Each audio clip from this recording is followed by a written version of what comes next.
bell to get the nimble updates for latest videos.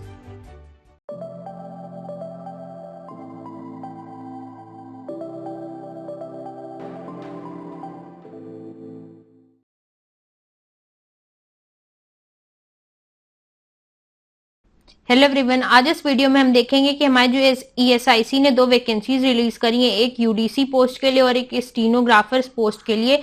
उसका exam pattern क्या है और हमारा सिलेबस क्या है। तो चलिए आइए आगे वीडियो की तरफ बढ़ते हैं। तो देखिए ESIC ने यूडीसी और स्टीनो के लिए पोस्ट के लिए वैकेंसीज रिलीज करी। ऑन टोटल 1900 वैकेंसीज है और मोस्ट प्रोबेबल है कि आपका एग्जामिनेशन जुलाई मंथ में होगा।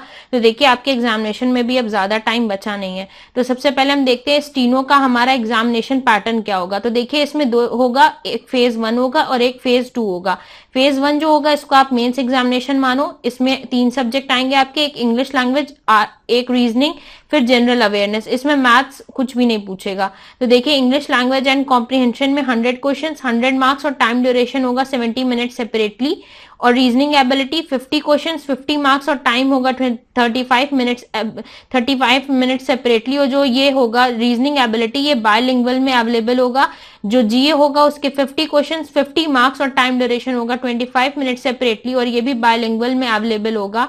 और देखिए इसमें यहाँ पे इन्होंने नोट में देकर दिया हुआ है कि जो इसमें नेगेटिव मार्किंग होगी, नेगेटिव मार्किंग जो होगी वो 1/4 होगी, ठीक। और इसमें जो क्वालिफाइंग नेचर होगा कि जो फेज 1 पास कर जो फेज 2 में जाएगा, जो कि है computer skill test and stenography test, उसका रेशियो होगा 1:10। देखिए यहाँ पे इन्होंने मेंशन किया है फेज 2 इन दी रेशियो 1:10, ठीक। अब देखिए इसमें जो होगा मेंस एग्जामिनेशन, जो हमारी मेरिट बनेगी वो बेस्ड होगी मेंस एग्जामिनेशन के ही बेसिस पे।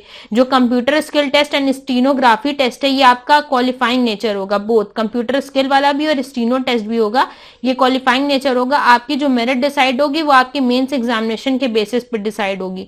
तो चलिए देख लेते हैं कि आपका कंप्यूटर स्किल टेस्ट जो होगा, जो कि क्वालिफाइंग नेचर का, उसमें आएगा क्या क्या। तो देखिए 2 पावर पॉइंट स्लाइड्स आएंगी जो कि होंगी 10 मार्क्स की, और टाइपिंग मैटर आएगा MS वर्ड में with formatting 20 marks, preparation of table of on MS excel with use of फॉर्मूले ये भी होगा 20 मार्क्स का। और देखिए 20 मार्क्स का टोटल इस तरह हो जाएंगे 50 मार्क्स, जो कि डिवाइडेड होंगे इन 3 टॉपिक्स के बीच में।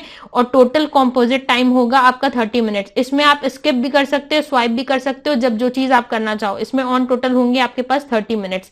अब देखिए स्टीनोग्राफी टेस्ट में इन्होंने बोल दिया test for 10 minutes with speed of 80 words per minute in English और Hindi and translation of the same on computer for 1 hour. तो ये आप देख लो। फिर उसके बाद VH candidates will have to be required to transcribe the matter in 85 minutes for English shorthand और इन 35 minutes for Hindi short hand for the post of stenographer. तो देखिए आपका जो फेज 2 होगा वो 2 पार्ट्स में डिवाइड होगा। एक आपका कंप्यूटर स्किल आएगा जिसमें ये 3 चीजें रहेगी, फिर स्टीनोग्राफी में आपकी ये रिक्वायरमेंट है। और देखिए जो PW कैंडिडेट्स हैं जो टाइप नहीं कर सकते उनके लिए 50 मार्क्स का होगा, 50 क्वेश्चंस का होगा। और इस वाला जो PWD के लिए होगा इसमें नो नेगेटिव मार्किंग, कोई भी नेगेटिव मार्किंग नहीं होगी, ये भी क्वालिफाइंग नेचर का होगा। तो जो लोग PWD है वो इसको देंगे और सारे बच्चे हमारे कंप्यूटर स्किल्स और स्टीनोग्राफी टेस्ट को देंगे। और ये आप याद रखना कि फेज 2 आपका सिर्फ क्वालिफाइंग नेचर का है। देखिए बोथ क्वालिफाइंग नेचर यहाँ पे मेंशन है। आपकी जो मेरिट डिसाइड होगी वो बेस्ड ऑन होगी आपके जो आपने मेंस एग्जामिनेशन में करा है। चलिए आइए आगे बढ़ते हैं। तो अब चलिए हम देखते हैं कि हमारे यूडीसी का क्या है पैटर्न। तो देखिए इसमें 3 फेज होगा, एक phase 1, then phase 2, then phase 3। अब फेज 1 क्या होगा, ये आपका जैसे प्रीलिमिनरी एग्जामिनेशन आप मान लो, और ये भी क्वालिफाइंग इन नेचर होगा। इसका मेरिट लिस्ट में मार्क्स नहीं जोड़ेगा। इसमें आएंगे 4 सब्जेक्ट, एक general intelligence and reasoning ability होगा जो होगा 25 क्वेश्चंस 50 मार्क्स, जनरल अवेयरनेस होगा 25 क्वेश्चंस 50 मार्क्स, इसी तरह quantitative aptitude 25 questions 50 marks, English comprehension 25 questions 50 marks. On total time होगा 1 आवर और इंग्लिश को छोड़कर और सारे आपके बायलिंगुअल में अवेलेबल होंगे। अब देखिए टोटल होंगे 100 क्वेश्चंस और मार्क्स होंगे मैक्सिमम 200। और ये भी होगा क्वालिफाइंग इन नेचर। इसमें जो नेगेटिव मार्किंग होगी वो होगी 1/4 और इसमें जो सिलेक्शन होगा कि जो बच्चे फेज 1 को पार करके फेज 2 में जाएंगे उसका रेशियो है 1:10, ठीक है। अब देखिए मेंस एग्जामिनेशन का देख लेते हैं, ये ही होगा जो आपका डिसाइड करेगा मेरिट में, आपके यही मार्क्स जुड़ेंगे आपके मेंस एग्जामिनेशन में, आपके जितने मार्क्स आए। तो देखिए इसमें भी 4 सब्जेक्ट आएंगे same as above, general intelligence and reasoning, 50 question 50 marks. देखिए इसमें 25 क्वेश्चन थे 50 मार्क्स के, बट इसमें ईच क्वेश्चन कैरीज 1 मार्क्स। तो देखिए 50 question 50 marks, similarly general awareness 50 question 50 marks, quantitative aptitude 50 question 50 marks and English comprehension 50 question 50 marks. On total composite time होगा आपके पास 2 hours, और इसमें इंग्लिश के एक्सेप्ट इंग्लिश सारे आपके बाइलिंगुअल में अवेलेबल होंगे, इंग्लिश ही होगा जो आपका बाइलिंगुअल में अवेलेबल नहीं होगा। और देखिए इसमें भी 1/4 नेगेटिव मार्किंग होगी, 1/4 नेगेटिव मार्किंग। देखिए इन्होंने नेगेटिव मार्किंग ऑफ 1/4 ये इन्होंने मेंशन करी, और जो बच्चे फेज 2 को पार कर फेज 3 में जाएंगे उनका रेशियो होगा 1:5। ठीक, अब देखिए इसमें भी कंप्यूटर स्किल टेस्ट होगा, ये भी आपका क्वालिफाइंग इन नेचर होगा, बट इसमें जो पैटर्न है ये सेम आपका स्टीनो के जैसा ही है, बस इसमें स्टीनोग्राफी टेस्ट नहीं होगा क्योंकि ये हमारा यूडीसी का है। तो देखिए इसमें देख लेते हैं फिर से आएगा क्या क्या। तो देखिए 2 पावर पॉइंट की स्लाइड्स आपको बनानी होगी जो होंगे 10 मार्क्स का, typing matter on MS word with formatting ये भी होगा 20 मार्क्स का, table of preparation of table of on MS excel with use of फॉर्मूले ये भी होगा आपका 20 मार्क्स का, और टोटल हो जाएंगे आपके 50 मार्क्स, और टाइम आपका ड्यूरेशन हो जाएगा 30 मिनट्स।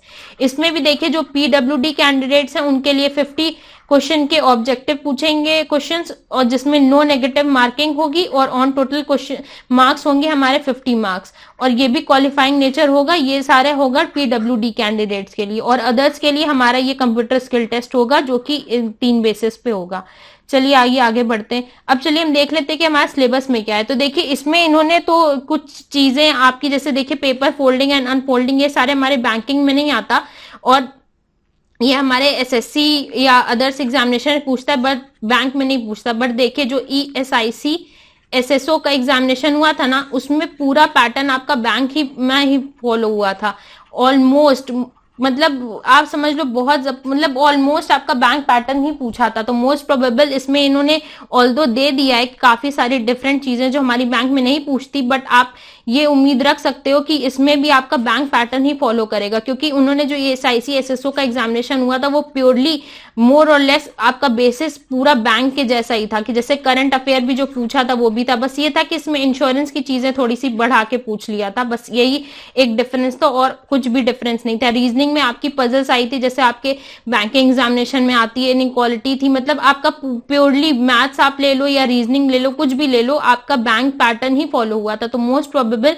यूडीसी और स्टीनो में भी आपका बैंक पैटर्न ही फॉलो हो, but for a safer side आप थोड़ा सा देख भी सकते हो। तो देखिए इसमें रीजनिंग एबिलिटी का पहले सिलेबस देख लेते हैं। देखिए रीजनिंग में symbolic operation, Venn diagram, punched hole, paper folding and unfolding, space orientation, figure pattern, folding and completion, number series, drawing inference, semantic classification, figure analytic, semantic or analogy, figural classification, embedded figures, semantic series, figural series और coding and decoding other topic में आप इसमें puzzles भी ले सकते हो कि puzzles भी आ सकती है, क्योंकि जैसे कि मैंने बताया ESIC SSO का जो आपका एग्जामिनेशन हुआ था वो पूरा बैंक पैटर्न पे हुआ था, तो हो सकता है ये पजल भी पूछ सकते हैं। इसमें अदर्स में तो बहुत सारी चीजें आ सकती है ना, तो वो पजल भी पूछ सकते हैं, और भी जो बैंक में चीजें आती है वो सब भी आ सकता है, जैसे इनइक्वालिटी हो गया। तो इसलिए आप एक बार अगर आप बैंक के तैयारी कर रहे हो तो इसमें जो नए टॉपिक्स है आप उसको देख लेना, 1 से 2 दिन में आप टॉपिक्स कर सकते हो, क्योंकि देखिए पेपर फोल्डिंग एंड अनफोल्डिंग हो गया, और ये वेन डायग्राम तो आपको आता है, कुछ चीजें जो अलग है उसको आप जल्दी अपना कवर अप कर सकते हो, ज्यादा टाइम नहीं लगेगा। फिर देखिए इंग्लिश लैंग्वेज पे आते हैं। इंग्लिश लैंग्वेज में क्या दिया है, spelling error, idiom and phrases, one word substitution, spot the error, fill in the blanks, synonym antonym, sentence improvement, cloze passage और कॉम्प्रिहेंशन पैसेज। तो देखिए ये मोर और हाउ लेस है आपका बैंक जैसा ही है इंग्लिश लैंग्वेज का, तो पैटर्न बिल्कुल ही। फिर चलिए आगे देखते हैं क्वांट में क्या क्या है। क्वांट में है ratio and proportion, percentage, time, distance and speed, time, work and wages, SI and CI, profit and loss, use of tables and graph, तो इसको आप मान सकते हो यूज ऑफ टेबल, और इसको DI आप ले लो। फिर देखिए mensuration, number series, computation of whole number, decimal and fraction, the relationship between numbers, fundamental arithmetical operations. ठीक, तो ये आपका क्वांट का पोर्शन हो गया। फिर आइए देखते हैं हमारा जीए में क्या क्या आएगा। तो देखिए जीए में honours, book and authors, culture, general politics, current events या इसको आप करंट अफेयर्स बोल सकते हो, geography, history, sports, games, abbreviation, invention and discoveries, Indian constitution awards, countries and Capitals, economics and important days. तो आपका ये जनरल अवेयरनेस का टॉपिक हो गया। इसमें देखिए करंट अफेयर्स की वेटेज प्रोबेबल है कि ज्यादा हो सकती है, जैसा कि ईएसआईसी में हुई थी। ईएसआईसी में तो देखिए उन्होंने काफी ज्यादा हमारे इंश्योरेंस से रिलेटेड भी चीजें पूछी हुई थी, बट देखिए यहाँ पे इन्होंने मेंशन तो नहीं किया हुआ इंश्योरेंस अवेयरनेस, तो मे भी वो ना पूछे। बट देखिए करंट अफेयर्स का वेटेज में भी अच्छा खासा हो सकता है कि मतलब ये जो आपके टॉपिक्स हैं, ये हिस्ट्री हो गया, ज्योग्राफी, स्पोर्ट्स एंड गेम्स, ये सब तो होंगे, बट इसके साथ करंट अफेयर्स का भी वेटेज अच्छा होगा। तो ये देखिए हमने अपने चारों अपना डिस्कस कर लिया कि किसमें क्या सिलेबस है। तो देखिए यूडीसी और स्टीनोग्राफर का तो हमारा सिलेबस सेम ही है चारों सब्जेक्ट का, बस ये है कि यूडीसी में स्टीनोग्राफर में सिर्फ आएगा आपका फेज 1 होगा, बट इसमें फेज 1 होगा, देन फेज 2 होगा और फिर उसके बाद आपका कंप्यूटर स्किल टेस्ट होगा। इसमें बस फेज 1 होगा, देन कंप्यूटर स्किल टेस्ट होगा। तो देखिए आपका एग्जामिनेशन जहां तक है जुलाई मंथ में हो जाएगा, तो आप अच्छे से प्रिपरेशन करो। अभी बहुत ज्यादा टाइम बचा नहीं है जुलाई में, अगर उन्होंने बोला है एग्जामिनेशन, तो अब देखिए जुलाई के एंड में भी हो सकता है, जुलाई के फर्स्ट वीक में तो होगा नहीं, क्योंकि यहाँ पे जून खत्म होने वाला है, अभी तक कुछ नोटिफिकेशन आई नहीं है। तो जुलाई के लास्ट तक में आपका एग्जामिनेशन होगा, तो आप इसकी अच्छे से प्रिपरेशन करो और जो चीजें एक्स्ट्रा हैं उसको कर लो जल्दी से, वो जल्दी हो जाएगी। रीजनिंग में ही कुछ टॉपिक्स एक्स्ट्रा हैं, तो जैसे आप देखोगे इंग्लिश में तो सेम आपका बैंक जैसा ही है, फॉलो बोल रहा है। क्वांट में भी आपका मोस्ट प्रोबेबल ज्यादातर आपका देखिए बैंक पैटर्न ही फॉलो कर रहा है, बस आपका जो मेजर थोड़ा सा डिफरेंस आ रहा है वो रीजनिंग में कुछ एक्स्ट्रा टॉपिक है। तो इसको आप अगर बैठोगे ना तो 2 से 3 डेज में आप इसको कर सकते हो, जो आपके एक्स्ट्रा टॉपिक है। तो इसको आप अच्छे से कर लेना और hope you like the video. If you like the video, do give it a thumbs up and do subscribe our channel. Thank you.